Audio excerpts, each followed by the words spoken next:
Buenas tardes a todos. Vamos a dar inicio a la presentación del libro Cortes de Tribunales Internacionales, Organización, Competencia, Procedimiento y Jurisprudencia. Vamos a comenzar con algunas exposiciones y a lo último vamos a dar lugar a aquellos que quieran realizar preguntas o comentarios. Luego les habilitamos el micrófono al final de la reunión.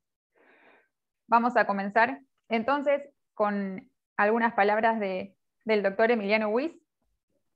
Él es abogado y licenciado en Letras por la UBA, máster en Ciencias Sociales y Humanas por la Universidad de París, Panteón Sorbona, doctor y diploma de postdoctorado por la UBA. Es profesor titular de Derecho Internacional Público en la Facultad de Derecho de la Universidad de Buenos Aires y la Universidad Nacional del Centro de la Provincia de Buenos Aires. Es investigador de carrera del Consejo Nacional de Investigaciones Científicas y Técnicas y posee la categoría 1 del programa de incentivos del Ministerio de Educación. En la Facultad de Derecho de la UBA es también subsecretario de Investigación, subdirector de la Maestría en Relaciones Internacionales y director del Observatorio de Derecho Internacional Humanitario y del Seminario Permanente de Teoría e Historia del Derecho Internacional en el Instituto Ambrosio Gioja. Además, es codirector del Centro de Estudios de Derechos Humanos de la UNICEN, Research Fellow del Center for International Law and Policy y miembro del Comité para el concurso Jean Pichet sobre Derecho Internacional Humanitario.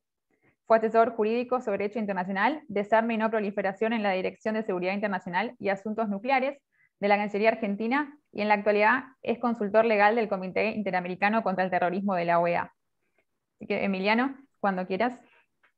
Bueno, muchas gracias, Milagros, por la presentación. Bueno, lo primero que quiero hacer es agradecer no solo a Lilian y a Rodrigo por haber pensado en mí como uno de los oradores para el día de hoy, sino agradecer a todos y a todas quienes están presentes hoy, porque yo estoy convencido de que cada vez que se presenta un libro, esto es motivo de celebración y de festejo. Así que yo sé que a esta altura de la vida y de la pandemia, sumarse a un nuevo Zoom puede resultar siempre un acto, digamos, que uno piensa más de una vez. Sin embargo, cuando en realidad la excusa de conectarse al Zoom es encontrarse con amigos y con amigas y con gente a la que uno hace mucho que no ve presencialmente y que además es una ocasión de celebración, me parece que no hay muchas dudas para estar acá presente. Así que me da mucha alegría además poder ver caras conocidas también el día de hoy. Hay un doble festejo en realidad, ¿no? Por un lado, como decía recién, presentar un libro siempre es una ocasión de júbilo. En este caso, ese júbilo se multiplica varias veces. No solo porque estamos presentando un libro del área a la que nos dedicamos, que es el Derecho Internacional Público, sino porque además este libro cuenta con autores y autoras que uno conoce hace ya mucho tiempo y a quienes admira. Y eso me parece que da un motivo de celebración adicional. Estamos en un momento en el cual la publicación de libros en el ámbito del derecho internacional está adquiriendo nuevos bríos. Hay, me parece a mí, una efervescencia muy positiva de publicaciones sobre derecho internacional público, algunos con miradas más tradicionales, otros con miradas más críticas, estudios más genéricos, estudios más específicos, pero todo esto me parece que muestra en qué grado nuestro medio académico está avanzando con estas reflexiones y está promoviendo a nuevas generaciones de pensadores y pensadoras que le dan nuevos bríos a la disciplina. Así que ya el solo hecho de tener entonces un nuevo libro sobre derecho internacional y en particular sobre cortes y tribunales internacionales, creo que muestra hasta qué punto, digamos, hay distintas generaciones en la UBA que están trabajando muy seriamente con estos temas. Aprovecho también, y antes de empezar a hablar un poquito del libro en términos concretos, para agradecer a la editorial Astrea. Veo que está Alejandro de Palma presente, porque ya tengo el libro, acá lo ven en papel. Había leído versiones preliminares que los autores habían escrito y pruebas de galera, así que poder tener el libro en celulosa produce además una cercanía con el texto muy interesante. La satisfacción de que Lilian sea la directora de este volumen y Rodrigo sea el coordinador, me parece que es un elemento que quiero señalar, sobre todo porque conozco a los dos hace mucho tiempo y sé del compromiso con la enseñanza en el derecho internacional y la investigación en estos temas. No es cuestión aquí de empezar a hablar de los tiempos que transcurren desde ciertos momentos de la vida personal, pero recuerdo, y creo que es el momento para decirlo, que con Lilian, con quien ahora me une una amistad de hace mucho tiempo, la conocí a Lilian cuando cursé mi primer seminario técnico de carrera docente, allá por el 2001, y ese seminario fue precisamente sobre jurisdicciones internacionales. Y lo cierto es que ahí Lilian ya adelantó algunas de las cuestiones que uno lee en su capítulo introductorio sobre la importancia de las jurisdicciones internacionales para terminar de entender el sistema de derecho internacional. Y además la importancia de pensar a las jurisdicciones internacionales en términos diacrónicos, ¿no? En términos históricos.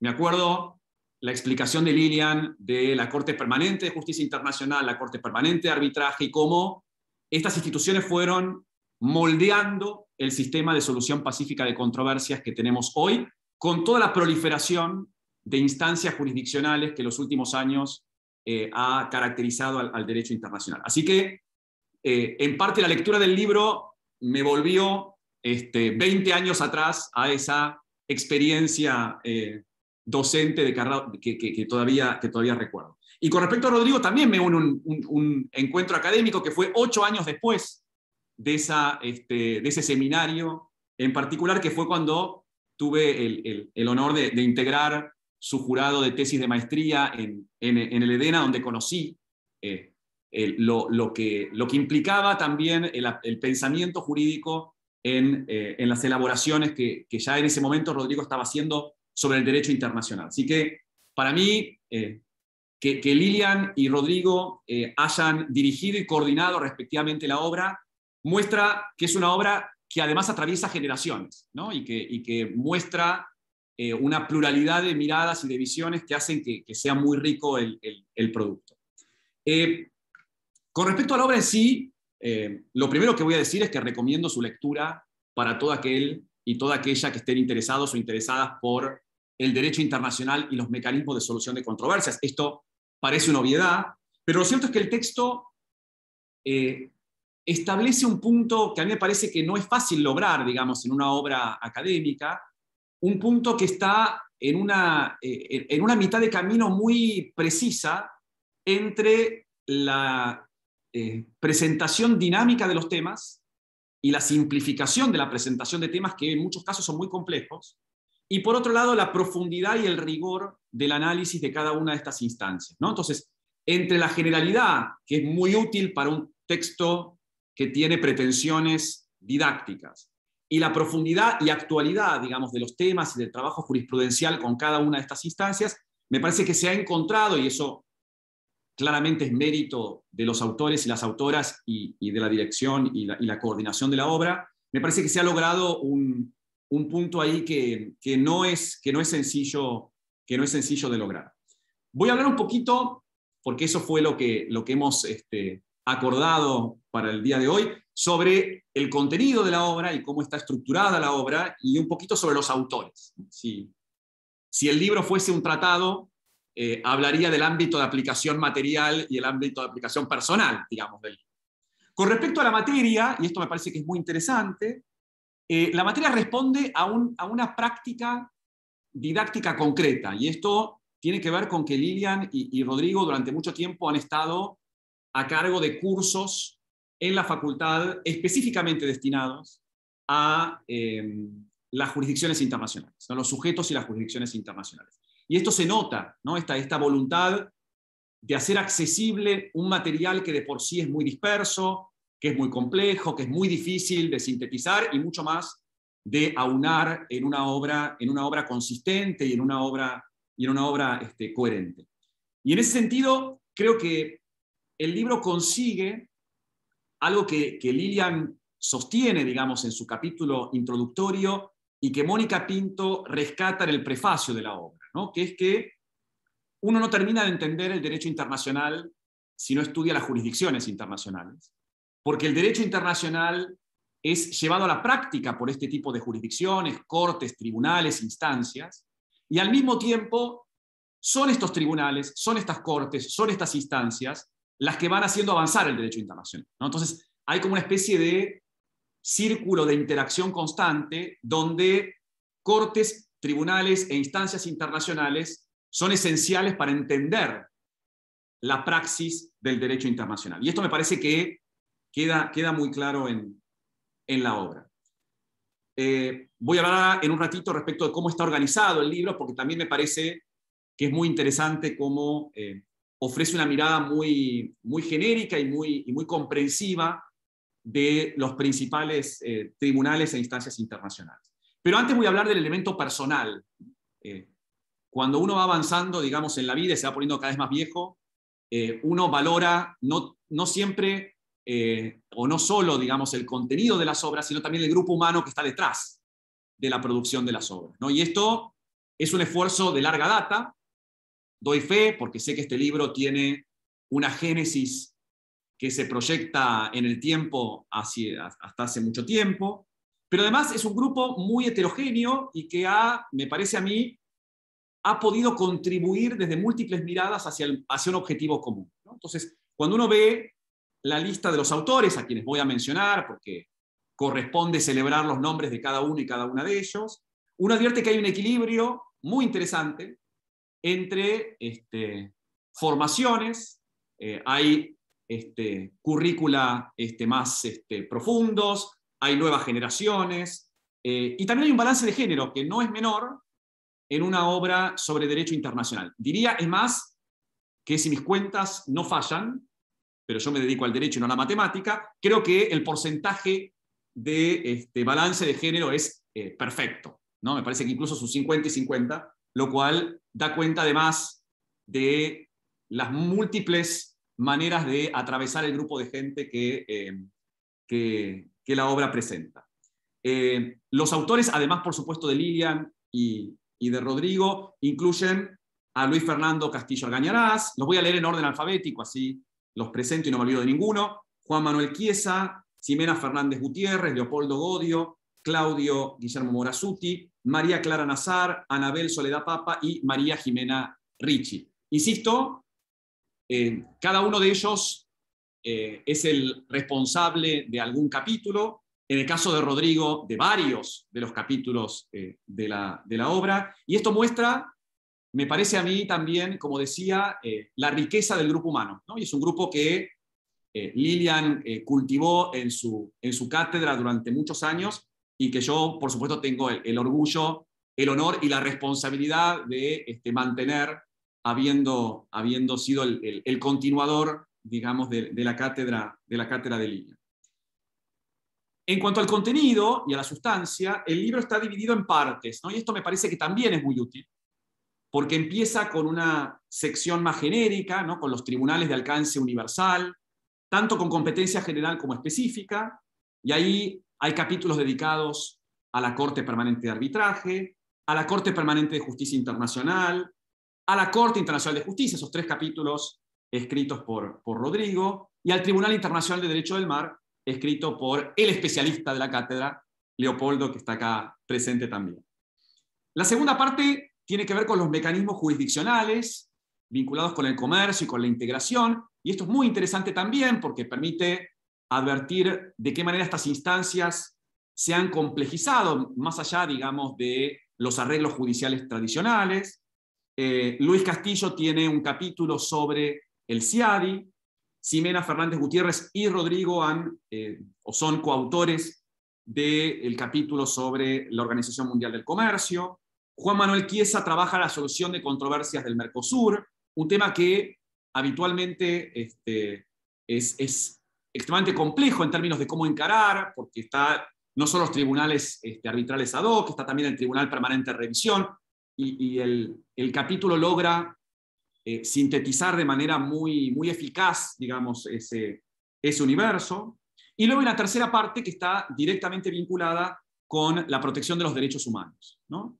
Los capítulos 8 a 12, que trabajan la Comisión Interamericana, por supuesto, la Corte Interamericana. En el caso de la Comisión es Anabel Papa quien es la autora del capítulo, que también es la autora del capítulo sobre la Corte Interamericana.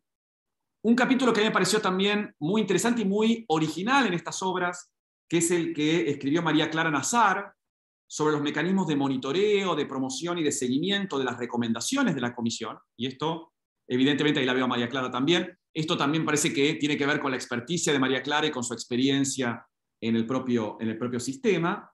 Y luego hay dos capítulos finales en la obra que se orientan hacia el ámbito del derecho internacional penal, un capítulo sobre la Corte Penal Internacional, escrito por María Jimena Ricci, y un capítulo sobre los tribunales penales ad hoc, que escribió Claudio Morazuki. A muchos y muchas de los autores y autoras los estoy viendo también ahora con sus cámaras. Así que, como verán, el ámbito, digamos, que abarca la obra es un ámbito muy extenso, es un ámbito, me parece, que coincide con los programas de estudio de la materia sujetos y jurisdicciones, en lo que tiene que ver con las jurisdicciones internacionales.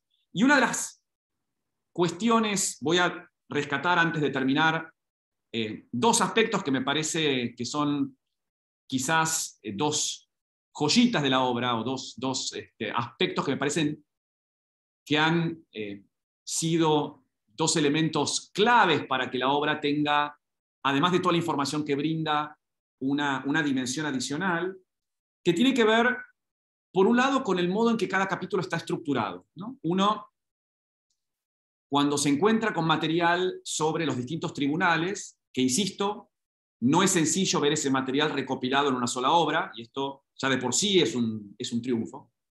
En general, uno encuentra presentaciones que son muy esquemáticas, que se limitan a describir o mencionar la estructura, o los modos en que se compone o se organiza de manera interna, y en el mejor de los casos, las reflexiones sobre cada una de estas instancias termina con alguna referencia respecto de los procedimientos, ¿no? Respecto a la cuestión más práctica de cómo se llevan adelante las tramitaciones correspondientes en cada uno de esas cortes o de esos tribunales. Bueno, en los capítulos de este libro no solo se logra esos tres aspectos centrales respecto de cada una de las instancias o de los tribunales, sino que además cada capítulo se cierra con una síntesis de la jurisprudencia más importante de cada una de esas instancias, ¿no? Y eso le da, a mi juicio, un valor agregado enorme al libro, ¿no? Porque permite que quien está interesado en ver la descripción de un determinado tribunal o de una determinada instancia jurisdiccional pueda cerrar la lectura advirtiendo los avances que la jurisprudencia de ese tribunal ha logrado llevar adelante, ¿no? Y esto permite cerrar una idea mucho más comprensiva e incluso más práctica del funcionamiento del tribunal. No se queda el libro en una dimensión teórica, sino que además esa dimensión logra aterrizar, si ustedes quieren, a los casos concretos con sentencias o fallos específicos, ¿no? Y esto, o informes para el caso, por ejemplo, de la comisión. Y además, calculo que esto debió de haber sido, digamos, uno de los grandes dilemas de cada uno de los autores y autoras, los criterios de selección respecto a esos casos, porque yo hice una especie de juego personal con cada uno de los capítulos pensando cuáles eran los casos, viendo el índice nomás, que a mí me hubiese gustado ver reflejado, digamos, en cada capítulo respecto de la síntesis, y creo que en un 99% de los casos ahí estaban, digamos, la síntesis de los casos que a mí me parecía que no podían faltar, ¿no? En algunos casos, la verdad es que la selección, reconozco que debe haber sido muy difícil, ¿no? Porque, claro, la producción, digamos, de sentencias de algunas instancias de las descriptas es inabarcable, ¿no? Otra cosa que me pareció interesante es que no solo se han limitado, digamos, esa última parte de cada capítulo a la jurisprudencia de los casos contenciosos, sino que incluso hay una síntesis, por ejemplo, de opiniones consultivas, ¿no? Y esto me parece que también le da otra dimensión mucho más comprensiva. Bueno, y el último punto, para citar, porque sé que me estoy extendiendo mucho, pero creo que el libro lo merece, es una cuestión que a mí particularmente me interesa y que me resultó muy agradable ver en el propio texto, que es el trabajo que cada capítulo hace con dimensiones que van más allá del propio derecho, ¿no? Y esto, en otras obras que se ocupan del tema, donde se describe de manera estrictamente jurídica el contenido, la composición, el funcionamiento, el procedimiento. En este caso, lo que uno advierte es cómo han jugado elementos del orden de lo político, del orden de lo económico. Digo, hay un intento por justificar la emergencia, el funcionamiento y la utilidad de estos tribunales y estas instancias en un contexto mayor de las relaciones internacionales. Y esto, de vuelta, me parece significativo. Y uno de estos elementos extrajurídicos, que a mí particularmente me interpela con mayor cercanía, es el elemento histórico, ¿no? Ustedes saben, los que me conocen, que para mí la historia es el modo de acceso para comprender los fenómenos sociales y los fenómenos jurídicos, que son productos de una comunidad determinada. Entonces, el elemento histórico para mí es clave. Así que no solo me pareció interesante que hubiese un capítulo sobre la Corte Permanente de Justicia Internacional, que para mí ese capítulo es indispensable para poder entender la Corte Internacional de Justicia, ¿no? Y a veces los textos directamente van a la actualidad y hablan de la Corte, y a lo sumo la Corte Permanente aparece como un antecedente un poco tirado de los pelos. Bueno, acá un capítulo específico creo que le otorga a la Corte Permanente de Justicia Internacional el rol que merece en cualquier curso referido a las jurisdicciones internacionales. Y el otro aspecto, y acá quiero señalar en particular el capítulo introductorio de Lilian, es la proyección a una dimensión histórica mucho mayor de estas consideraciones. Los tribunales internacionales no nacen de un momento para otro. Los tribunales internacionales, cuyo nacimiento ha sido apresurado, han pagado las consecuencias, digamos, de esa celeridad.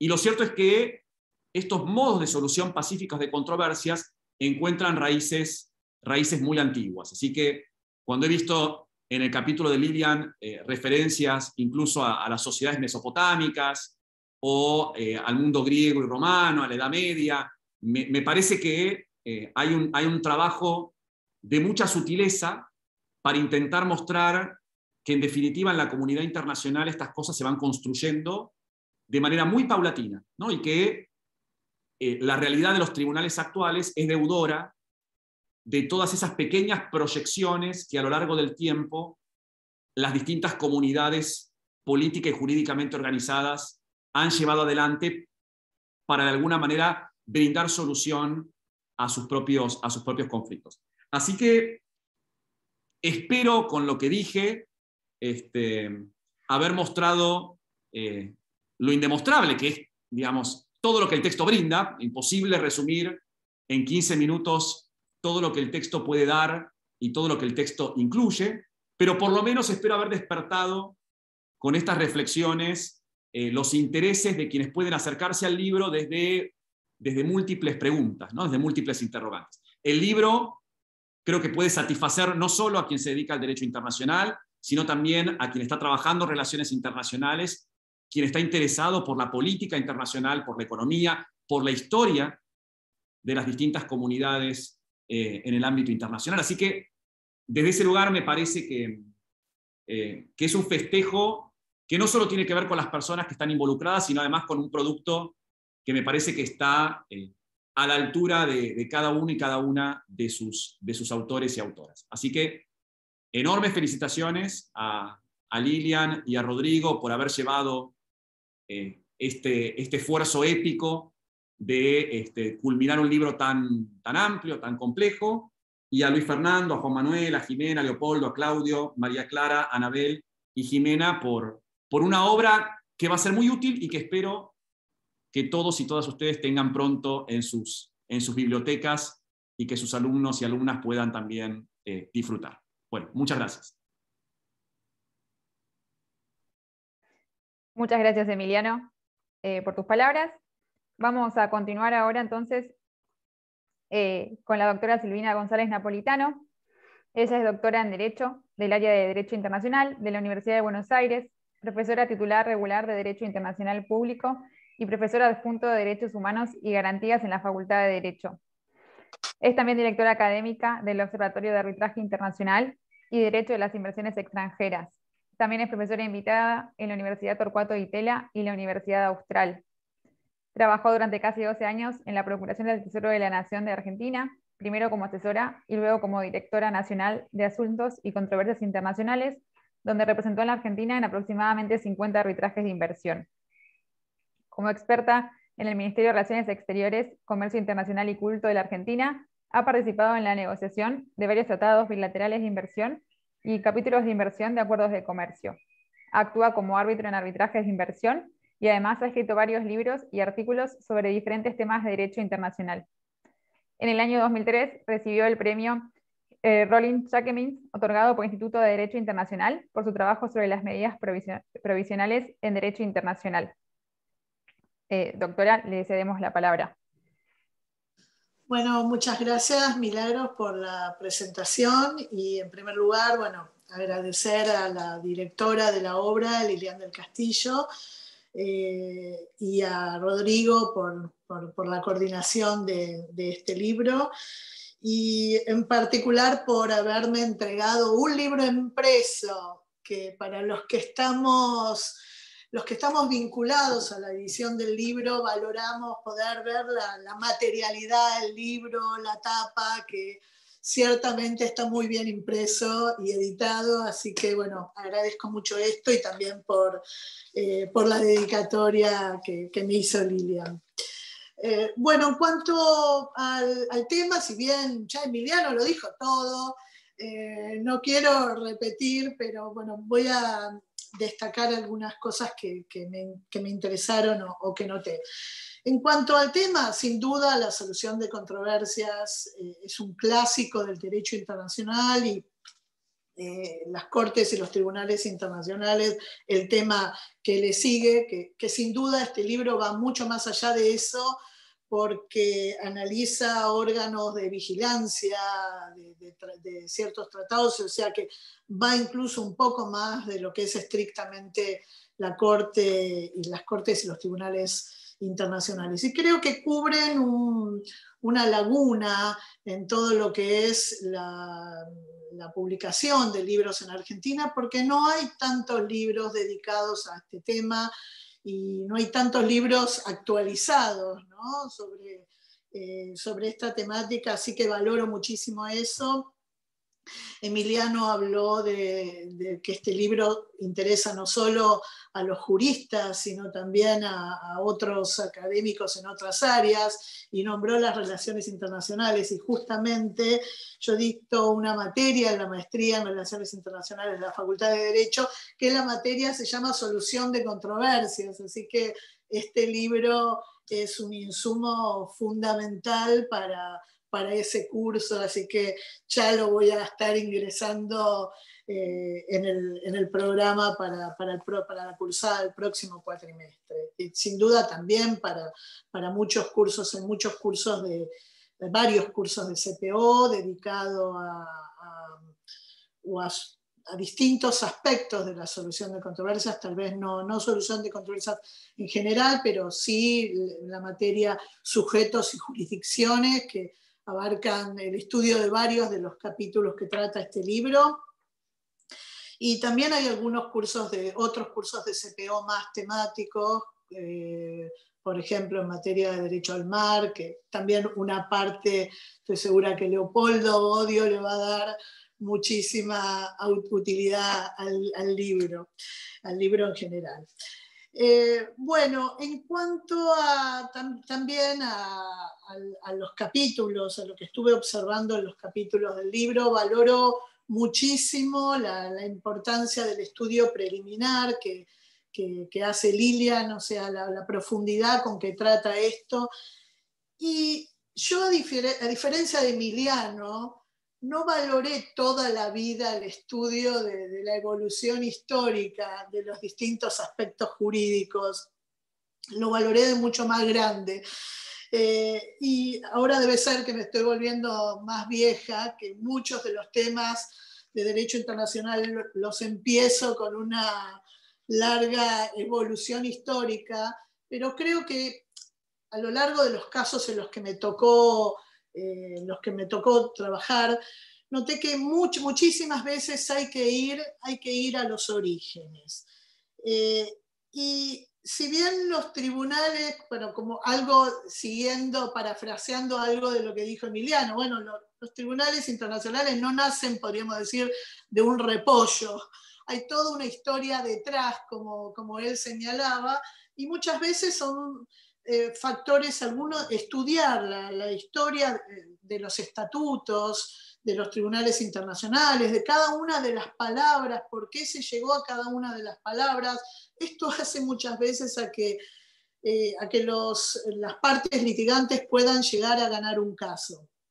Me estoy acordando ahora del caso Lagrán ante la Corte Internacional de Justicia, que se discutió el efecto jurídico de las medidas provisionales. No es que yo sea una fanática de las medidas provisionales, ¿no? Pero se discutió el artículo 41, el efecto jurídico, y uno de los problemitas con una alegación de los Estados Unidos, esta que decía que las medidas provisionales no eran obligatorias, estaba en la expresión, en la versión en inglés, se comunicarán al Consejo de Seguridad las medidas sugeridas. Entonces, esto de las medidas sugeridas dio todo un tema. Entonces, si se hablaba de las medidas sugeridas, esto significaba que eran simplemente sugerencias, no eran decisiones vinculantes. Y bueno, justamente lo que es al recurrir a la historia de las negociaciones, esto llevó a probar que justamente el idioma de trabajo del estatuto en el cual se había basado el Estatuto de la Corte Internacional de Justicia, que era el Estatuto de la Corte Permanente de Justicia Internacional, había sido en francés. Entonces había que estar en ese sentido al idioma francés, que era el idioma en que se había negociado el estatuto sobre el cual se había basado. Así que es muy importante acudir a esto, y sin duda, independientemente en el ámbito de cada institución o de cada tribunal o corte el que estemos tratando, siempre la Corte Internacional de Justicia y su predecesora, la Corte Permanente de Justicia Internacional, siempre es clave acudir a estos tribunales, porque el resto de los tribunales, no solo los tribunales institucionalizados que le siguieron, sino también los tribunales arbitrales, los estatutos de todos estos tribunales, se basan en gran medida, tomaron como base aquellas clásicas disposiciones que están contenidas en el Estatuto de la Corte Permanente de Justicia Internacional y luego la Corte Internacional de Justicia. Así que por eso me parece clave volver a la historia y hacer un repaso, y en este caso Lilian se lo tomó, se ve que está plenamente dedicada a la actividad académica, porque hurgó la historia, la prehistoria y mucho más allá de la prehistoria, con todo esto, y la verdad que yo se lo agradezco, porque esto ya nos hizo gran parte del trabajo a todos los que después necesitamos poner alguna referencia sobre todo esto.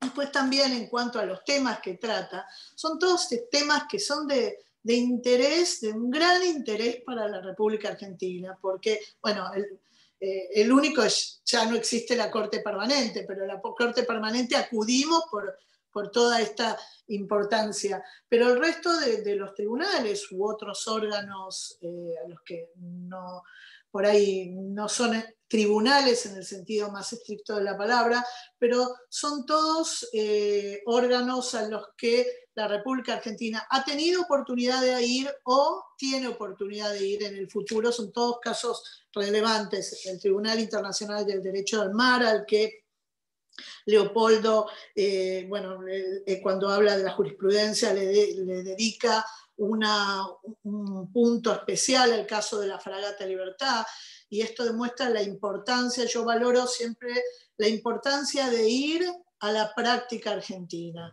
Hay muchos libros de derecho internacional de solución de controversias, pero no tienen obviamente la práctica argentina si son publicaciones extranjeras. Entonces yo valoro muchísimo esto de que cada capítulo del libro termine con una parte de la práctica. Emiliano, a quien cito, dijo: uno no termina de entender el derecho internacional si no estudia las jurisdicciones internacionales. Como ves, tomé nota de lo que dijiste. Y es cierto, yo coincido plenamente. No es lo mismo estudiar la parte teórica de cuál es la teoría de cada uno de los institutos que conforman la solución de controversias, que ver cómo lo aplicó la Corte Internacional de Justicia, el Tribunal del Mar o cualquier otro tribunal en la práctica. A mí me pasa muchas veces y hasta el día de hoy que no deja de sorprenderme determinada lectura que hago de un artículo, de un tratado, y después cuando voy a ver la jurisprudencia, veo cómo lo interpretaron los tribunales y uno dice, pero esto no es lo que dice el artículo yo lo leo y lo releo y dice otra cosa. Sin embargo, los tribunales, cada tribunal, sobre todo son tribunales arbitrales, lo interpreta de una manera distinta. Yo estoy con la cabeza siempre en los tribunales de inversión, que tal vez es una cuestión de lo que es de que no hay realmente uniformidad en la interpretación de los distintos términos, y esto es algo como que es también una crítica muy importante que se le hace. Entonces, por eso la práctica, pero incluso en la Corte Internacional de Justicia, hay algunos artículos del reglamento de la Corte, por ejemplo, pensando en lo que es la intervención de terceros, uno lo lee y parece tener unos requisitos, pero cuando va a la práctica de la Corte, ve que algún requisito se toma en cuenta para determinados casos y no para otros, y la Corte da toda una explicación. Por eso, el estudiar los casos concretos de los distintos tribunales, eso me parece esencial, y me parece también esencial uno como formadores de alumnos en la facultad, ya llevarlos a eso. Yo no comparto algunos docentes que dan todo teórico y no dan ningún caso de jurisprudencia. Para mí eso me parece como inconcebible, me parece muy importante acudir a esto. En el otro capítulo que está escrito por Luis Castillo Argañarás, que está dedicado al Centro Internacional de Arreglo de Diferencias Relativas a Inversiones, el CIADI. Como ustedes saben, lamentablemente la República Argentina todavía sigue siendo el Estado más demandado ante el CIADI, históricamente, no es el Estado que tenga más casos en la actualidad.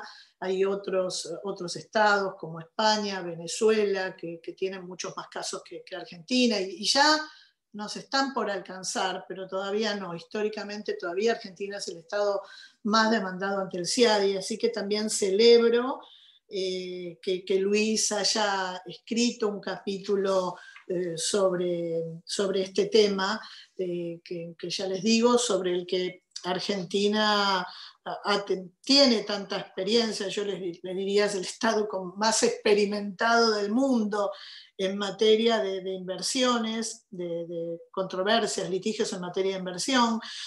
Y yo he estado con estos casos casi desde el comienzo. Por lo menos en el primer caso que interpuso un inversor argentino contra un estado extranjero, que después se hizo tan famoso por el tema de la cláusula de la nación más favorecida, el caso Maffesini. Y después he estado también con los casos de Argentina, no en el comienzo, en que Argentina se tuvo que empezar a defender de estos casos, pero sí unos años después. Y Argentina tuvo prácticamente la posibilidad o la obligación de aplicar cada uno de los artículos del convenio CIADI. Porque cuando a mí me decían, tal norma, no, nunca hubo un caso sobre este tema. ¿Quién era que alegaba ese artículo por primera vez? Argentina. Y así en cada una de las cosas. No había experiencia, por ejemplo, sobre revisión de fallos. ¿Quién presentó un recurso de revisión en un laudo? Argentina. Y así Argentina tenía que muchas veces se veía obligada, no digo que tenía que experimentar, ¿no?, para ganar un caso, pero se veía obligada, por supuesto, para hacer una mejor defensa, a invocar algunos artículos que nunca nadie los había invocado. Así que por eso, que el libro trate todas estas cuestiones, realmente, bueno, los felicito. Lo mismo la Organización Mundial del Comercio, la República Argentina es un estado muy activo en este tema. Esto, bueno, Ximena Fernández Gutiérrez y Alexis Laborías, que se dedican a esto también tiene gran relevancia para la República Argentina, que es un estado que sigue atento y también tuvo varias controversias, de hecho algunas de las controversias son tratadas acá, así que eso también, ni que hablar los casos en materia de derechos humanos y también, por supuesto, en el Mercosur. No quiero repetir lo que ya dijo, algunas cosas que ya señaló Emiliano, pero simplemente en cuanto al rol de los abogados frente a las cortes y tribunales internacionales, para todos los que les guste la materia. Al principio también Emiliano dijo para los que trabajamos en esto, y la verdad es que es un placer uno estar metido en una cuestión académica de derecho internacional, pero también poder trabajar en derecho internacional. Ir a trabajar los lunes es terrible, después de un fin de semana. Pero yo les digo que a mí me encanta ir a trabajar los lunes. A mí me da placer ir a trabajar, ir a aplicar el derecho internacional, ir a hacer algo que a mí me gusta.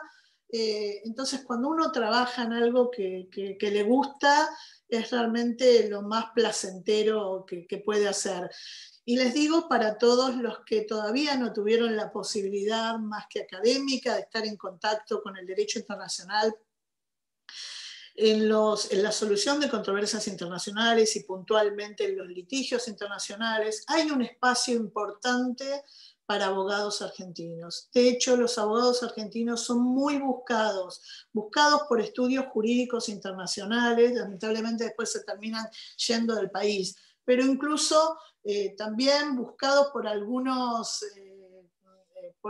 agencias del Estado que se dedican a estas cuestiones. Y realmente por ahí mi recomendación, si bien uno puede muchas veces empezar a trabajar en estos temas porque tiene un colega que confía en uno y que los convoca, de hecho mis comienzos con un arbitraje de inversión hace más de 20 años fue con este caso Mafficini, que agradezco al doctor Vinuesa que haya confiado en mí para este caso. Pero después, otros aspectos muchas veces surgen por las cuestiones que uno investiga, por las cuestiones que uno escribe. Por ejemplo, yo tuve la posibilidad de estar trabajando en el caso de las pasteras ante la Corte Internacional de Justicia, por mi investigación de la tesis doctoral y de este trabajo que escribí para esta convocatoria para un premio que había hecho el Instituto del Derecho Internacional, de las medidas provisionales. Entonces, ¿cómo uno piensa yo en ese momento, las medidas provisionales? Yo le comentaba a algunos que me decían, ¿de qué estás investigando? De ese tema. ¿Y eso qué es? Por ahí la gente que está en relaciones internacionales, que no son abogados, no tenían ni idea qué es y les parecía. Y sin embargo, a mí me convocaron a trabajar por un libro, el libro del premio del Instituto de Derecho Internacional que me había publicado la ley, que estaba exhibido en una librería, y una persona que estaba trabajando sobre este caso, el caso, por supuesto, la demanda todavía no la había iniciado Argentina, vio mi libro en una librería y se le ocurrió convocarme porque yo había trabajado en este tema. Entonces uno nunca sabe cómo viene la vuelta. Y en la Procuración del Tesoro me convocaron a trabajar porque yo estaba investigando. Bueno, a mí responsabilidad internacional es un tema que también me apasiona y de hecho también doy una materia en la maestría en Relaciones Internacionales, pero me convocaron por eso, por estar investigando sobre responsabilidad internacional, las causas que excluyen la ilicitud, y justo Argentina estaba planteando el estado de necesidad como defensa de fondo ante los tribunales de inversión, y a mí me convocaron por eso a trabajar. Entonces, por eso un poco mi recomendación para los que les interesa trabajar en esto es especialícense en cualquier tema de derecho internacional, si es posible, cualquier aspecto vinculado a solución de controversia, nunca perdiendo de vista el derecho internacional general, porque eso es muy importante, siempre estar en contacto y ver las cosas, ver los distintos temas, no aisladamente, no enfrascarse en OMC, en derechos humanos o en CIADI, sino ver más, ver todo el panorama completo, pero también especializarse, es importante especializarse en algún aspecto, en alguna cuestión, porque eso es lo que nos hace que uno pueda ser referente en ese punto. Alguien necesita, bueno, reconvención, bueno, anda a buscar al que es especialista, quién es el que escribe reconvención. Una vez nosotros tuvimos un caso de fideicomiso y vamos a buscar a el líder, el señor fideicomiso, para que presentar un informe de experto de esa persona. Entonces, eso es, me parece a mí que también es muy importante, y hay mucho espacio para los abogados argentinos para dedicarse a esta materia, y sin duda este libro nos da una base importantísima para llevarnos en esa dirección. Así que mis felicitaciones a todos los autores. Muchas gracias, Silvina. Vamos a pasar ahora entonces con el magíster Rodrigo Laborías. Él es magíster en Defensa Nacional de la Escuela de Defensa Nacional y abogado de la Universidad de Buenos Aires. Es profesor a cargo del curso Sujetos y Jurisdicciones de la Facultad de Derecho y profesor asociado de Derecho Internacional Público de la Universidad Argentina de la Empresa. Es también investigador del Instituto de Ciencias Sociales y Disciplinas Proyectuales de la Universidad Argentina de la Empresa. Muchas gracias, Milagros. Bueno, lo primero que tengo que hacer es, obviamente, agradecerles a todos los asistentes que se hicieron un rato de tiempo en este día para acompañarnos en la presentación, y muy especialmente al doctor Emiliano Buis y a la doctora Silvina González Napolitano, siendo ambos titulares de cátedra, académicos, profesionales, digamos, tienen 1000 actividades y se hicieron un espacio para acompañarnos en la presentación del libro y realmente honrarnos con sus palabras.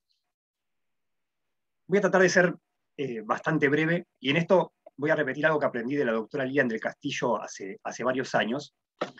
La doctora en una charla, una conferencia que dio hace un tiempo, mencionó las famosas 3 reglas de oro de todos los expositores u oradores, ¿no? Ella recordaba que la primera regla de oro es agradecer a los asistentes al evento, que esto es lo que acabo de hacer justamente. La segunda regla de oro es que cuando uno finaliza, tiene que volver a agradecer por el tiempo y la paciencia que han invertido en escucharlo. Y la tercera regla de oro es que el tiempo que transcurre entre la regla 1 y la regla 2 sea la más breve posible. Voy a tratar de respetar entonces esas 3 reglas que aprendí de la doctora hace muchos años, de todo el montón de cosas que ha aprendido. Entonces mis comentarios van a estar basados en dos aspectos, o 2 roles que he cumplido en el libro. Primero, como coordinador de la obra, ¿sí? Entonces, contar un poco lo que fue la creación de esta obra, el proceso de creación de la obra, y después sí como autor, ya, digamos, el trabajo más personal que desarrollé como autor de la obra. Primero como coordinador, les cuento un poco lo que fue la historia, la cocina de este libro, que hoy ya pueden disfrutar tanto en la versión papel como en su versión digital. Y esto empezó con charlas que tuvimos con la doctora del Castillo y con los demás docentes de la cátedra allá por el año 2015. A veces uno dice en chiste, pero si dejábamos avanzar un poco el tiempo, este proyecto de libro ya podía votar, más o menos. Bueno, todavía no hemos llegado a eso, pero sí es un proyecto que empezó hace bastante tiempo. es lógico porque cada uno tiene múltiples actividades, así que a veces la vida académica uno lo deja como para un costadito, un ratito a la noche, para investigar, escribir, y los tiempos se van alargando. Bueno, de estas conversaciones, desde el año 2015, recién realmente 2016 y 2017 empezamos ya a escribir los capítulos, a producirlos, y para el 2018 ya teníamos, digamos, los primeros borradores, no definitivos, pero sí eran los primeros borradores de los textos, que después en el 2019 tuvimos que trabajar para unificarlos, estandarizarlos. Esto fue una parte del trabajo que me tocó hacer como coordinador de la obra, revisar todos los aportes y tratar de estandarizarlo para presentar un formato unificado, respetando, por supuesto, el estilo de redacción de cada uno y las particularidades de cada texto. O sea, cada capítulo, si bien tiene una cierta estructura, tiene que respetar también las particularidades de cada mecanismo jurisdiccional, por supuesto, que como han mencionado antes, los dos expositores que me precedieron son diferentes. Uno unifica todo con esta concepción de cortes y tribunales o jurisdicciones internacionales, pero cada mecanismo es casi único en su especie. Bueno, por supuesto, después de este trabajo vino el gran desafío de seguir trabajando en medio de la pandemia. Hay de vuelta a empezar a ya trabajar para cerrar el manuscrito y después ya avanzar con lo que fue el trabajo de edición e impresión de la obra, que en esto hemos contado con la paciencia del doctor Alejandro de Palma y de todo el equipo, digamos. Lo mencionamos a él, pero bueno, atrás de él hay todo un equipo de la editorial que ha trabajado con esto y ha corrido para terminar el libro en noviembre, tenerlo tanto en versión digital como impreso. Es un libro que, no recuerdo la cantidad de páginas, pero ronda las 500 páginas, o sea que es un volumen bastante importante. Ahí está el doctor Puig mostrando. 536 páginas, muchísimas gracias. Ahí está, exactamente. O sea que es un volumen muy importante y bueno, en la editorial han corrido como para terminar y que sea un producto que ustedes puedan disfrutar en el periodo de las fiestas. Justamente es un buen producto para pedirle a Papá Noel justamente para Navidad. Así que bueno, este fue, digamos, el gran proceso de creación, digamos, que por eso llevó tantos años, ¿sí? Porque la idea era aunar esfuerzos de los docentes de la cátedra que colaboraban con el dictado de la materia, sujetos y jurisdicciones, y en algunos casos cuando hubo algunos docentes que empezaron a colaborar y después no pudieron seguir, bueno, conseguir un reemplazo también, eso nos llevó un tiempo, había que conseguir personas que conocieran cada una de las jurisdicciones para escribir, ¿sí? No, digamos, en algún momento investigar de cero algo era poco productivo, porque alguien tenía que empezar a conocer cómo era un mecanismo para después escribir un capítulo, y lo importante era reunir esa expertise que tenían los docentes para volcarlo en una obra. Y también como parte de este proyecto que hicimos, había algo que era un gran desafío, con todo lo bueno y lo malo que implica un desafío. Y es que al menos de nuestro conocimiento no había otra obra en la bibliografía argentina que tratara este tema. O sea que si uno buscaba otro libro en la bibliografía argentina de Derecho Internacional sobre cortes y tribunales, no existía.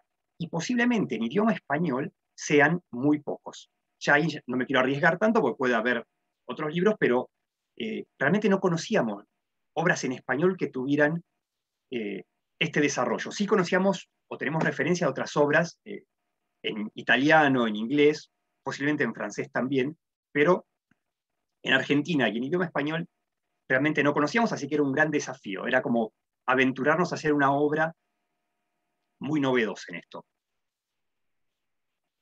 Y también para eso tuvimos que pensar, y lo hemos discutido en varias reuniones de autores, fuimos y vinimos con estas ideas, respecto de cómo estructurar y estandarizar los capítulos. Ustedes van a ver cuando puedan tener acceso todos a la obra, van a ver que por lo general cada uno de los capítulos tiene una estructura, ¿sí? La estructura es analizar cada mecanismo partiendo de sus antecedentes, después pasar a la organización, hacer referencia a la competencia y procedimiento, los temas de los cuales se ocupa, y después el detalle de cómo se lleva adelante un caso ante ese tribunal, y finalizando con la jurisprudencia. Por supuesto, hay dos grandes excepciones en el libro. El estudio preliminar de Lilian del Castillo es el hilo conductor que une todos los demás capítulos, o sea que tenía que tener una estructura propia. Y después el otro capítulo que tiene también un desarrollo propio es el de Claudio Morazzuti, porque él en un solo capítulo hizo una síntesis magistral de un montón de jurisdicciones, penales ad hoc o penales híbridas, de los cuales no hay mucha bibliografía. O sea que él en un solo capítulo hizo un compendio de casi 10 jurisdicciones, algunas muy conocidas y otras no tanto. Todos recordamos el Tribunal de Nuremberg, el Tribunal de Tokio, pero hay otro montón de jurisdicciones, como la de Timor Oriental, que no son tan conocidas. Son temas que no se discuten mucho, o las Cortes de Camboya. Bueno, entonces ese capítulo también tenía que tener su propia estructura, ¿sí? Porque eran, digamos, una multitud de mecanismos jurisdiccionales dentro de un único capítulo. Pero bueno, salvo estas dos particularidades, el resto de los capítulos tienen esta estructura. O sea que gran parte del trabajo de coordinación implicó también esto, ¿no? Dar una estructura coherente a estos capítulos, siempre respetando la forma de redactar de cada autor, la forma de pensar, de manifestar las ideas, ¿sí? Así que bueno, por eso también es un poco la justificación de por qué demoró tanto este proyecto en concretarse hasta llegar al libro. Dicho esto, en cuanto a coordinador de la obra, y por supuesto mi agradecimiento a todos los autores que han participado en este trabajo, lo siguiente que quería mencionar ya es algo mucho más personal y es mi rol como autor, ¿sí? Tal cual habían destacado antes, yo participé en la redacción de 3 capítulos, la Corte Permanente de Arbitraje, la hoy extinta Corte Permanente de Justicia Internacional y su sucesora, la Corte Internacional de Justicia. Esos son mis 3 capítulos. En realidad, mi participación en el capítulo de la Organización Mundial del Comercio fue simplemente para actualizar el texto que ya había escrito Ximena Fernández Gutiérrez. Ella es la autora en realidad, lo mío fue actualización, digamos, y estandarización, digamos, tomar ese capítulo y estandarizarlo dentro de lo posible con el resto para tratar de igualar los estilos. Así que respecto a esos 3 capítulos, tenía algunos comentarios puntuales para hacerles, que traté de organizarlo en 2 aspectos centrales. Digamos, ¿qué objetivos tuve cuando lo escribí? Bueno, había 2 grandes objetivos. El primero era lo que uno conoce habitualmente como un texto de doble lectura, que no sé si es un término muy técnico, pero que yo lo utilizo para indicar que un texto se puede leer como en 2 niveles. Y acá hay una obra de referencia que todos conocemos y a la cual todos elogiamos y apreciamos, que es indiscutible, y es la pequeña gran obra, el pequeño gran texto de Derecho Internacional Público de Guillermo Moncayo, Raúl Vinuesa y Hortensia Gutiérrez Pose. Ese pequeño libro de 170 páginas no es simplemente un manualcito o la primera parte de un manualcito, sino que tiene mucho más. Pero para eso hay que saber leerlo en estos 2 niveles, porque uno puede leer el cuerpo principal del texto y tiene una síntesis perfecta del contenido. Cuando uno va a las notas al pie de ese libro, encuentra todas las raíces de lo que está escrito en el cuerpo principal. Eso es un libro que admite esta doble lectura o este doble nivel de lectura. Bueno, el objetivo de estos 3 capítulos míos en parte fue eso. No creo haberlo logrado, no estoy al nivel de ellos 3, pero lo intenté. ¿Por qué es esto? Porque en el cuerpo principal uno lo que lee es la síntesis de cada tribunal, sus antecedentes, cómo está compuesto, cómo es el procedimiento, pero después en las notas al pie hay todo un desarrollo para aquellos que quieran ampliar la información. Quiere decir que la obra puede ser de utilidad tanto para un estudiante, la doctora González Napolitano mencionaba muchos cursos cuyos estudiantes pueden ser beneficiados por este texto, pero además el objetivo es que esa obra sirviera también de referencia para un profesional, aquel que ya está trabajando con derecho internacional y quiere no saber cómo está compuesta la Corte Internacional de Justicia, sino saber qué autores analizaron con sumo detalle el porqué de la composición de la Corte de cierta manera, ¿sí? Lo mismo respecto de los procedimientos en cada tribunal.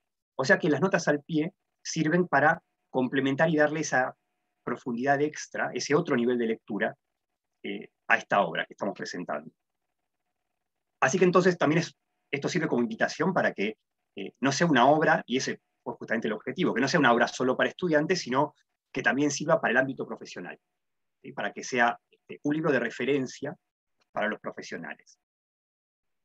Y después el segundo objetivo, en estos 3 capítulos que les mencionaba, y en esto justamente también lo mencionó la doctora González Napolitano, son los aportes argentinos, ¿sí?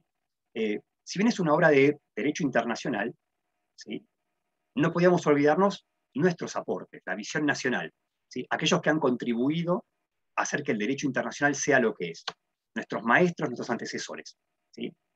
Entonces, ahí aparecen muchos detalles interesantísimos, históricos, que yo mismo fui aprendiendo, cosas que desconocía y que me pareció interesante volcar en el libro para que otros también lo puedan conocer. Por ejemplo, los integrantes de la delegación argentina que en 1907 participó en la segunda conferencia de la Paz de La Haya.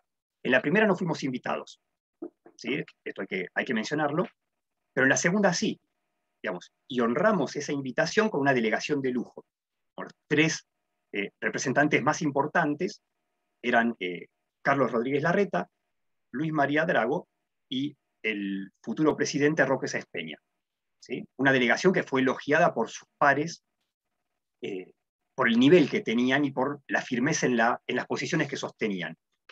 Como dato adicional, si en algún momento están muy aburridos, en las vacaciones, por ejemplo, es interesantísimo el informe que presentan los delegados argentinos al gobierno nacional, dando cuenta de todo lo que hicieron en la conferencia, porque además de transcribir los discursos que dieron, cuentan detalles como cuánto dinero gastaron en traslados. O sea, es una rendición de viáticos, ¿sí? Cuentan que en traslados en las carrozas gastaron tanto dinero, en moneda, en oro, etcétera, etcétera, que tuvieron que hacer también una invitación a un cóctel, porque ellos eran invitados, pero entonces Argentina no podía hacer menos y también tenía que invitar a un cóctel al resto de los delegados, bueno, un montón de detalles interesantísimos.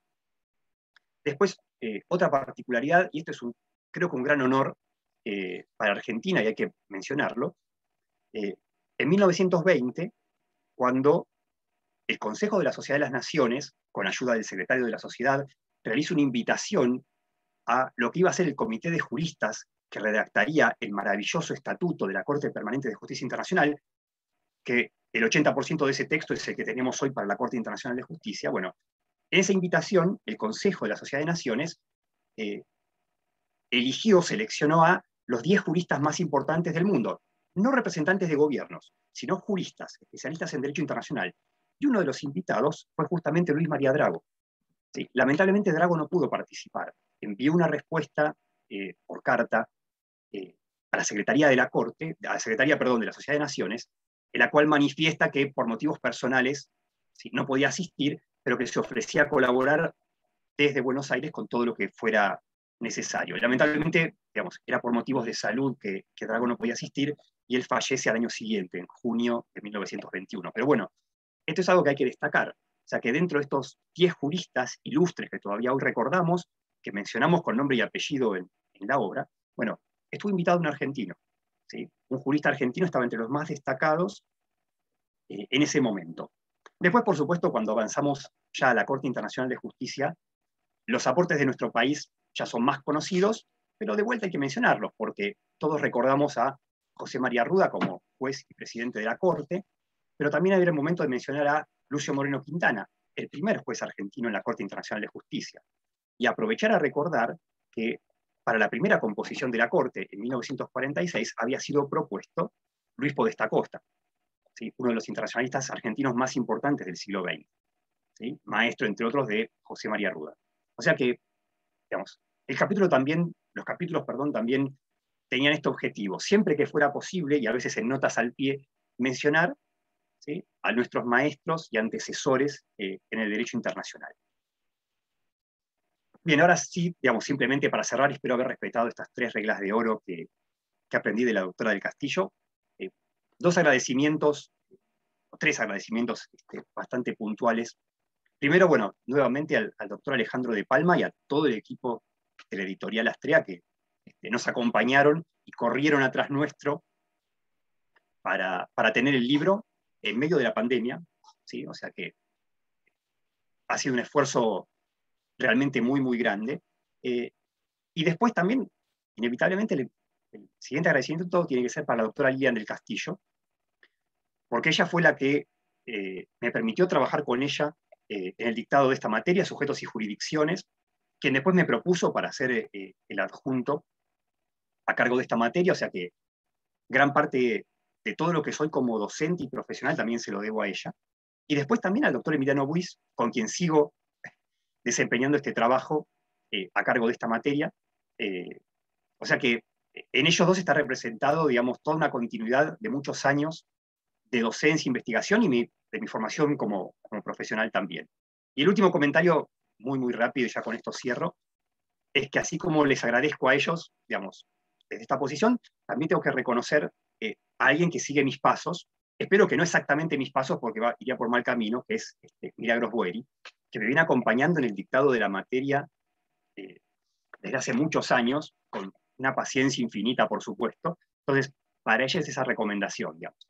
Parte de mis pasos se pueden aprovechar, otra parte seguramente no, pero bueno, ella con su inteligencia sabrá distinguir qué pasos seguir y cuáles no, pero bueno, es la siguiente generación de internacionalistas que uno tiene que apoyar y acompañar, ¿sí? Sobre todo en mi caso, que yo ya estoy pensando más en el retiro que en otra cosa, en una jubilación dorada en Suiza, por ejemplo. Lo estoy pensando solamente, quiero que lo sepan, pero bueno, ya lo estoy pensando, entonces, digamos, la siguiente generación tiene que tomar la bandera del derecho internacional y seguir adelante con esta lucha. Bueno, les agradezco nuevamente a todos, entonces, por acompañarnos y por hacerse un lugar, un tiempo para estar en la presentación. Muchísimas gracias. Muchas gracias, Rodrigo, por tu exposición y por tus palabras también hacia mí. Hace mucho que venimos trabajando juntos, así que gracias. Para cerrar ahora, vamos a contar con las palabras de la doctora Lilian del Castillo. Lilian es abogada, doctora por la Universidad de Buenos Aires, especializada en Derecho Internacional Público. Es profesora titular consulta de la materia en la Facultad de Derecho y es profesora de posgrado en el país y en el exterior. En el periodo de 1984 al 2010 fue coordinadora y directora de la Dirección de la Cuenca del Plata en el Ministerio de Relaciones Exteriores. Es académica de la Academia Nacional de Ciencias de Buenos Aires, miembro consejero del Consejo Argentino para las Relaciones Internacionales, miembro de la Academia del Mar y de la Academia de Ciencias del Ambiente de nuestro país. Es también miembro de asociaciones especializadas nacionales e internacionales y del Comité de Redacción de Publicaciones de Derecho Internacional. Integra la lista de árbitros del Mercosur y ha publicado artículos y dictado conferencias en ámbitos locales y del exterior. Doctora, la escuchamos. Muchas gracias, muchas gracias. Bueno, lo único que tengo que hacer es agradecerles a todos, o sea, ya no, todos han comentado lo necesario, de modo que me queda por agradecer en primer lugar a Milagros, porque ha aceptado ser la anfitriona de esta sesión y por ser la moderadora. De modo, muchas gracias, Milagros, por haber cumplido este rol y habernos puesto a todos en contacto con mucha eficacia. Así que muchas gracias. Y después, por supuesto, mi más importante agradecimiento es para Rodrigo Laborías, que ha hecho posible que este libro llegara, diremos, a buen término, junto con el doctor De Palma, que es el que ha, diremos, hecho la parte formal de la impresión del libro, que no fue fácil en este caso, porque es un libro con, diremos, varios idiomas, es un libro de varios autores, es decir, todas circunstancias que no hacen fácil la publicación. Pero el trabajo realmente enorme ha sido el de Rodrigo. Rodrigo Laborías se ha empeñado no solo redactando tenemos 3 artículos por completo y otro parcialmente, sino que diremos, tiene una propiedad de seguimiento de los temas enorme, porque no se ha fatigado en todos los años en los que estuvimos haciendo esto, como él mismo dijo, ha sido un trabajo de años, porque empezó como una idea de que los alumnos siempre nos decían que no tenían dónde estudiar esto, y es la realidad. O sea, cuando uno daba esta parte de la materia tenía que empezar a decir, bueno, ahora tienen que ir al sitio y ahí van a encontrar el estatuto de este tribunal, y cada sentencia o cada decisión había que buscarla por separado, es decir, había que ir digamos, a la página del tribunal, o había muchos.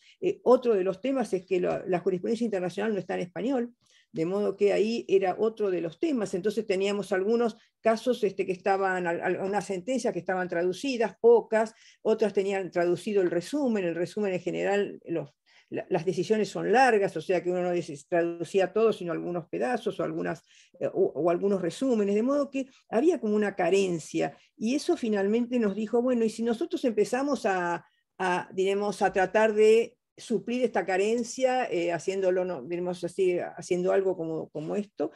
Bueno, y así empezó la idea, pero era difícil de concretar. Hay poco tiempo para escribir, como todos ya resaltaron.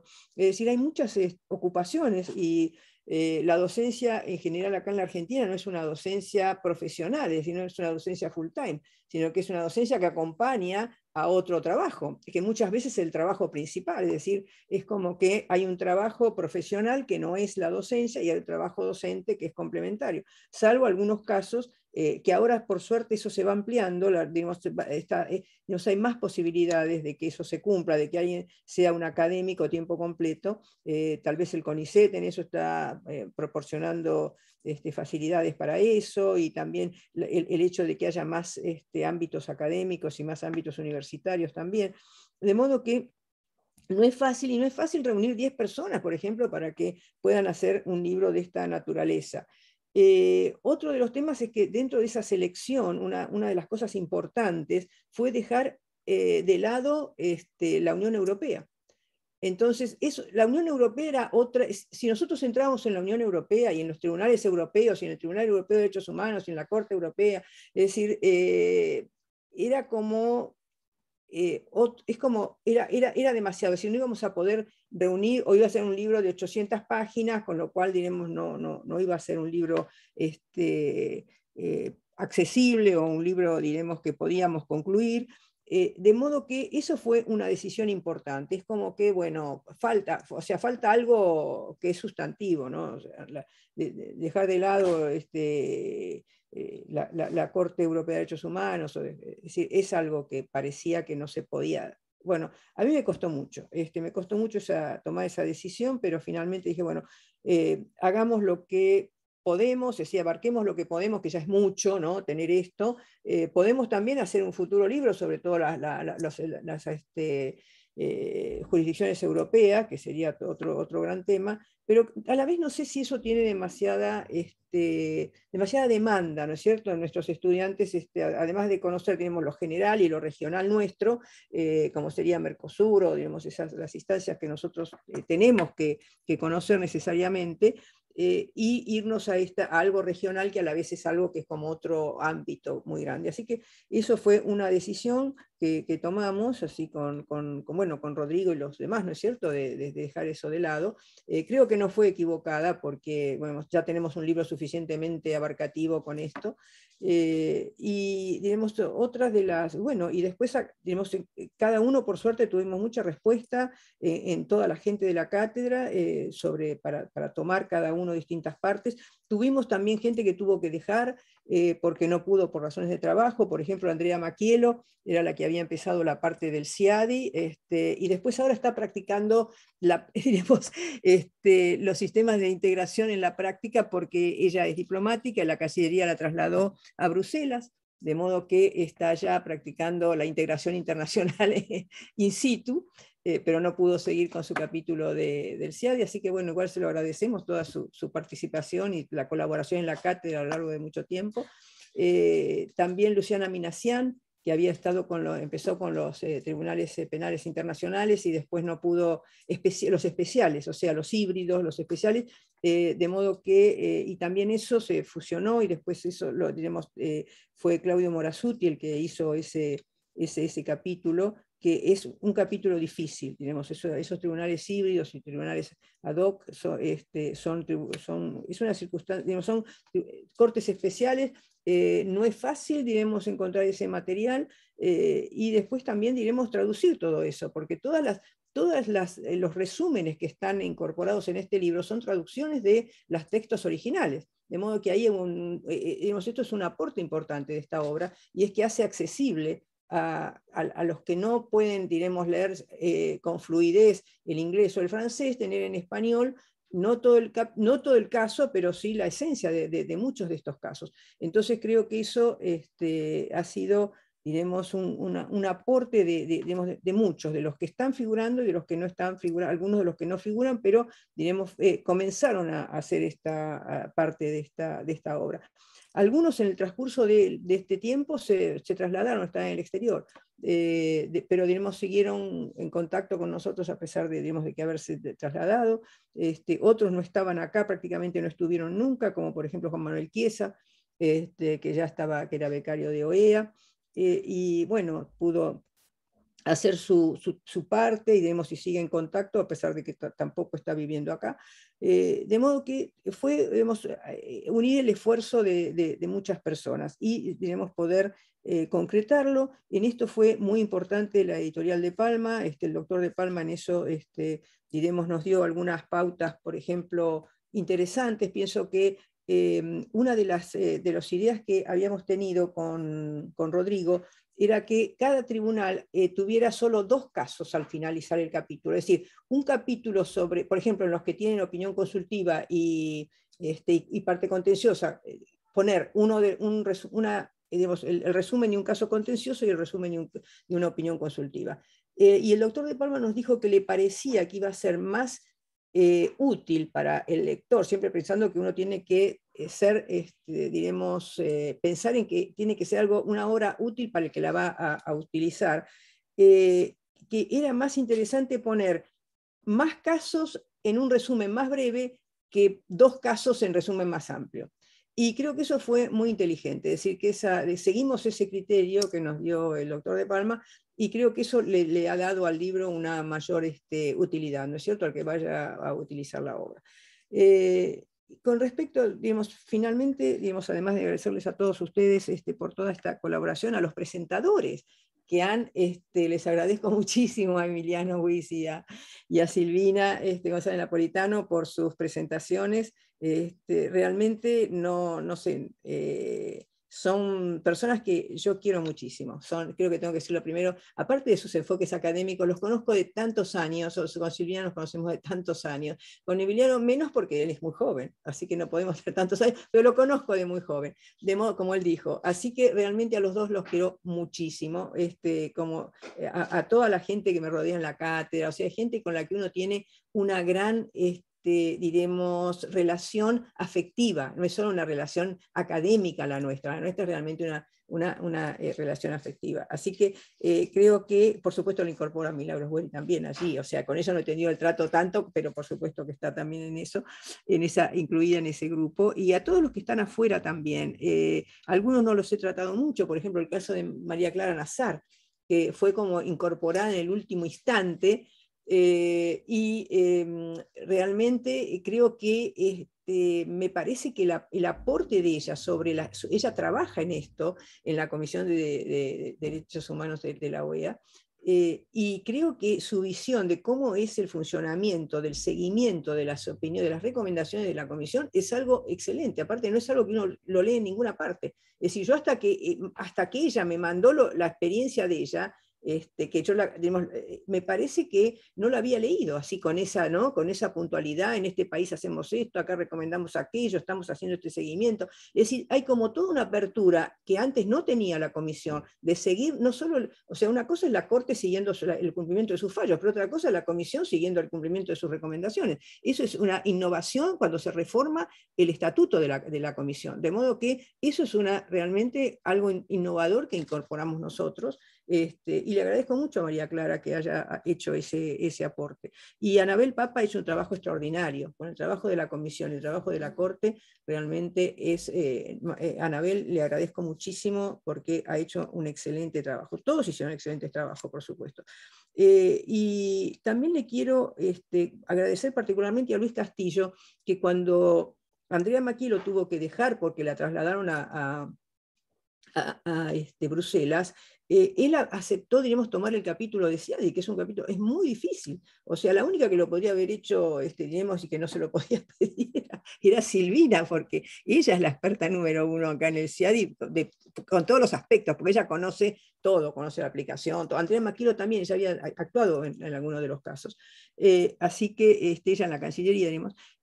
Así que creo que, digamos, o sea, hubo gente que tuvo buena voluntad, como el caso de Luis, y que decidió hacerlo mucho más tarde, es decir, mucho más, él estaba, digamos, cuando no había pensado intervenir, y sin embargo, bueno, cuando pasó esto de que había quedado sin relator ese tema, digamos, ese capítulo, él aceptó hacerlo. O sea, así que bueno, son, digamos, circunstancias que se fueron agregando y que permitieron que la obra tuviera su contenido así como habíamos pensado con todos estos capítulos.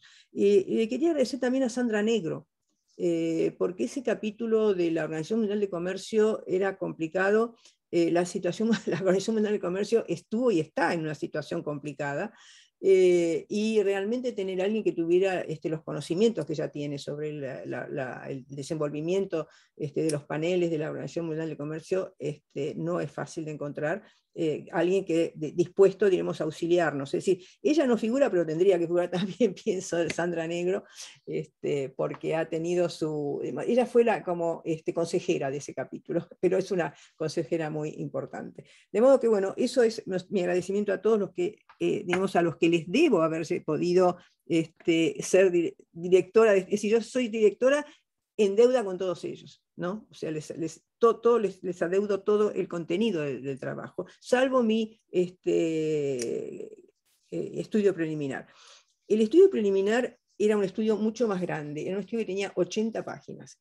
Y cuando vimos que el libro ya era como la levadura, crecía y crecía y crecía y teníamos que achicarlo, y entonces todos dijimos, bueno, acá hay que comprimir, eso, orden superior del doctor de Palma, achicar, entonces yo dije, bueno, tengo que achicar, 80 páginas de estudio preliminar es un exceso, entonces lo achiqué a 40, o sea, quedó 40 páginas, pero quedó muchísimo, muchísimo material, y lo que pasa es que, bueno, esa experiencia la tiene solamente Emiliano, la historia es inabarcable. O sea, la historia es infinita. Y a mí siempre me quedó esa, diremos, frase de Borges que leí alguna vez, esas cosas sencillas pero geniales que tenía Borges, y él dijo, el pasado es tan inescrutable como el futuro. Yo dije, solo la sabiduría de alguien superior puede tener en una frase, resumir tanto. Y bueno, y entonces yo siempre tuve esa sensación, o sea, y yo creo que ahora, con todo lo que he estado leyendo, me llevó todo el año pasado a mí a hacer ese estudio preliminar. Bueno, que era un poco más grande, tuvo su acordeón, ¿no? Se fue ampliando, se fue achicando. Porque, digamos, yo dije, no, si me sigo yendo por las derivaciones, eso no alcanza la vida para hacerlo. Entonces, bueno, bueno, tuve que acotar, y hubo algunas partes que me costó mucho dejar, pero era porque no las tenía concluidas como quería tenerlas, y era, por ejemplo, el siglo XVII y el siglo XVIII. Esos dos siglos en cuanto a génesis del derecho internacional, la doctrina del derecho internacional moderno, que están ahí en esos dos siglos, y en la cantidad de autores que trataron ese tema, bueno, eso es un trabajo que no lo digamos, tenía que trabajarlo mejor y digamos, bueno, para que fuera algo que más, digamos, valioso como síntesis, y no lo había logrado, y además él ya se había alargado demasiado, de modo que, bueno, decidí circunscribirlo allí, pero creo que hubo un material excelente al que pude, diremos, tener, al que me pude acercar, y me pareció que fue algo muy enriquecedor. Es decir, es un capítulo que me enriqueció a mí en muchas cosas, y además me hizo volver a algo que había tenido muy al comienzo de mi carrera, cuando yo empecé mi primer doctorado, que nunca concluí, era sobre la fuente del derecho internacional. Después hice sobre la Cuenca del Plata, porque era un tema que había trabajado 20 años, de modo que, bueno, hace muchos años. Pero cuando lo hice no tenía tantos años en el trabajo ese, pero bueno, lo había trabajado mucho. Pero mi primer proyecto de doctorado había sido sobre la fuente del derecho internacional. Y ahí había leído lo que eran las actas de la comisión cuando se elabora el tema de la fuente, fue cuando la Comisión de Expertos de Naciones Unidas, de la Sociedad de Naciones, elabora el Estatuto de la... Ahí fue donde Entonces, como yo empecé con la teoría de las fuentes y el artículo 38, dije, bueno, y a los que empezaron con el artículo 38, yo hace 40 años leí casualmente las actas que ahora volví a releer de toda esa comisión. Y me pareció muy enriquecedor volver a leer todo eso, todo lo que, diremos, todo lo que se escribió, sobre todas las actas, y lo que no estaba escrito, diremos, lo que se sabía por comentarios, por artículos, por infidencias, y me pareció, digamos, y a la vez, digamos, algo de lo que me volvió a hacer el interés de hacer todo este raconto, diremos, que hice en el estudio preliminar, fue que hace unos años estaba en Brasil, estábamos en un congreso de Derecho Internacional y estaba Antonio Cansado Trindade. Y él dijo, bueno, por supuesto le hablaba mucho, o sea, cuando se ponía a hablar, o sea, bueno, lo hace, no es que lo hacía, sino que lo hace, pero quiero decir que cuando él hace una exposición habla mucho, es decir, es como que empieza a razonar y sigue razonando 2 horas seguidas. Y entonces, nadie se mueve porque es como todo lo que dice es importante. Y él dijo, me parece que hay que volver mucho más al trabajo de la creación del Estatuto de la Corte, a esa comisión de expertos que hizo el Estatuto de la Corte, y que hay que volver y releer todas las actas, todo lo que trataron y debatieron, y sobre todo el tema central, que era la jurisdicción obligatoria, que eso era el tema que los envolvió, y el tema que los envolvía, que envolvía a todos esos grupos desde 1890, desde que empezó la primera conferencia de paz de La Haya, ¿no? Siempre tratando de llegar a esa jurisdicción obligatoria que nunca se pudo lograr, digamos, ¿no? Y que creo que no debe lograrse tampoco. Pero quiero decir que me pareció que ese enfoque de Antonio Cansado me pareció importante porque era como que unió lo que yo había estudiado antes, lo que él dijo, y me pareció que había que en un tema, que esto de lo de los tribunales está enraizado allí, en ese estudio, en ese mes que trabajaron, que estos 10 expertos realmente se volcaron las 24 horas del día a tratar de obtener este estatuto. De modo que me pareció que eso había digamos, que valía la pena volver a analizar eso. Creo que lo más importante de mi estudio preliminar es casualmente esa parte de la elaboración del estatuto. Y no sé si quedó claro, pero no sé si lo hice claramente, pero bueno, lo que traté digamos, creo que ahí surgió la idea de que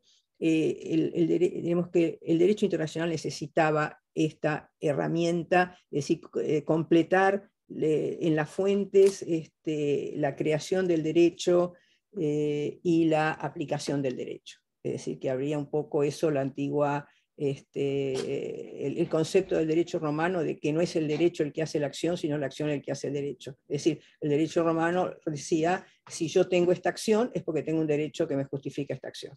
Es decir, es al revés de lo que nosotros lo vemos. Nosotros tenemos muchos derechos, pero muchas veces no tenemos las acciones para ejecutar esos derechos. Es la inversa, diremos, de cómo fue la creación de la base del derecho romano. De modo que eran las pocas ideas que digamos, me pareció que esta evolución podía rescatar, y que en cierta manera podían, digamos, era lo que le daba el marco doctrinario a un libro sobre los tribunales internacionales. Así que bueno, nada más que agradecerles a todos muchísimo, y bueno, esperar que el libro diremos, sea interesante para los lectores. Así que si alguien quiere hacer una pregunta, también abrimos unos minutos para algún comentario o alguna pregunta. Muchas gracias. Muchas gracias, Lilian, por las palabras y la exposición. Les agradecemos a todos los que hicieron comentarios por su participación, su tiempo, a todos los que participaron también de esta presentación, y como indicó recién la doctora, abrimos la posibilidad de hacer comentarios, preguntas. Pueden, si quieren, levantar la mano y les habilitamos el micrófono a los que quieran.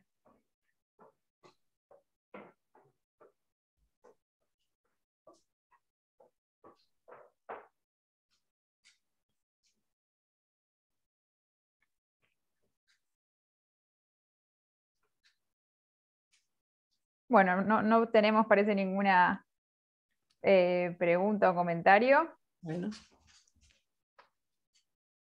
hay algunas felicitaciones por el chat, pero ninguna pregunta, así que si les parece, damos entonces por finalizada la presentación. ¿Cómo no? ¿Cómo no?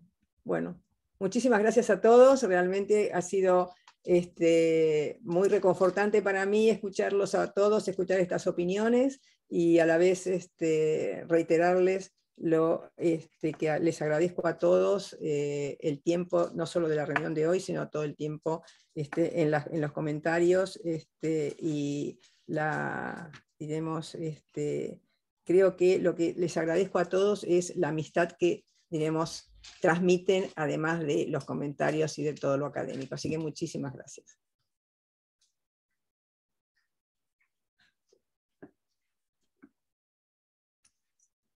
Muchas gracias a todos. Gracias, muchas gracias a todos.